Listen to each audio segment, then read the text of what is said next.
Hello, user testing community. It is Mike McDowell once again from the solutions consulting team here at User Testing, back with another tip of the week. Now, today's tip is going to be a little different from the last few weeks where I talked about our release, and there are still a ton more things in that release that I'm going to cover in a few, the upcoming tips. But something happened when I ran a study for the Human Insights Summit that I just wanted to share, and it has to do with running quantitative research on its own versus running quantitative research with qualitative research through user testing as a complement to your pure quantitative research.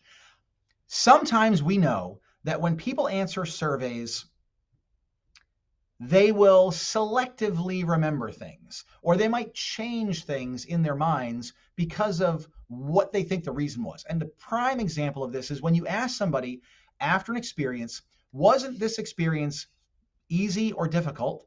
They will often say it was easy. And even if they had problems that you observed during the study, they will think those problems were my fault, not the application. If I were merely smarter, then I would have done a better job, and so I won't fault the application for my shortcomings. But the reality is, if people can't figure out the application, they can't figure out the application, and so it was not very easy. So with this study behind me here that you see, I ran a study for Hertz. At this point, I think most of you know that I used to work for Hertz. So anytime I've got to run a study, I just use Hertz. And if they can get some free value from this, then I guess, so be it. But you guys all get this great tip.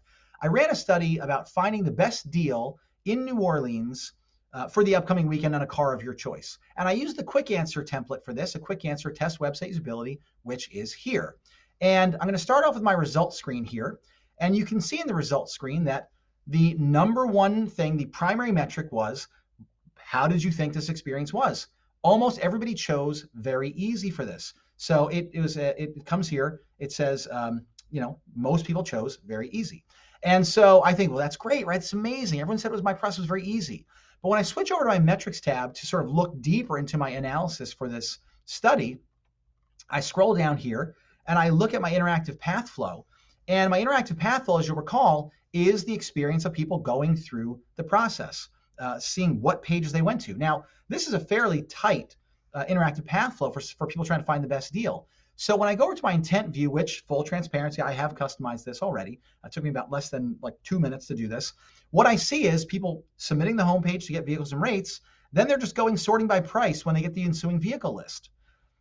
The reality is none of them got the best deal because none of them actually went to the deal section.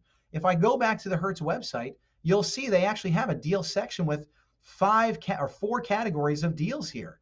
And if you go into sort of the featured offer section, you will see that there is an option for getting up to 30% off an electric vehicle.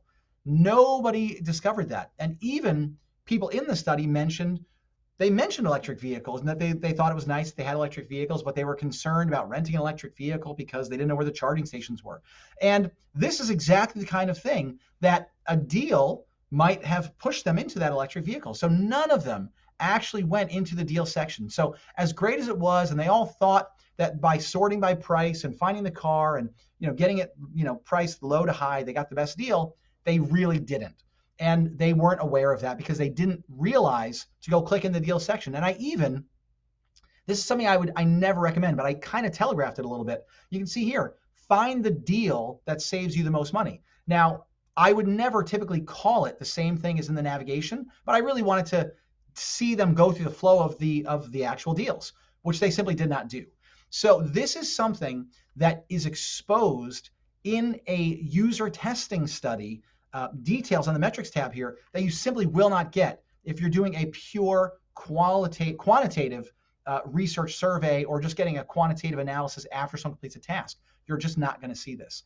And so I'm just trying to encourage you, when you look at some of these responses, you do want to click in and see, just at least at a high level, are people getting to the pages that they were supposed to get to? In this case, the interactive path flow behind me here makes it so easy to see that in this case, no one actually did the thing that I asked them to do, that I realize, well, okay, when looking for deals, none of them went to it. They just thought they were in line. Now, that may be because other sites do it that way. I'm not sure. But either way, people did not look at the content that was intended for this purpose. And so that would be an issue. So when you're doing your quantitative research, make sure you balance it with some qualitative feedback from your customers and look at these interactive path flows to sort of get a sense of where people are moving through your site, if it's where they're supposed to be or it's where they're not. This was very eye-opening for me in terms of this particular study. Hopefully it's eye-opening for you, and you maybe have had the same experience, but if not, I encourage you to dig a little deeper and don't just take everything at face value. That's why we offer so many layers of insights, because people, they're like Shrek. They're like onions, right? They have layers. And so, first Shrek reference in a tip of the week. So that's going to be it for now. But don't worry, I'll be back again in 7 days with another user testing tip of the week.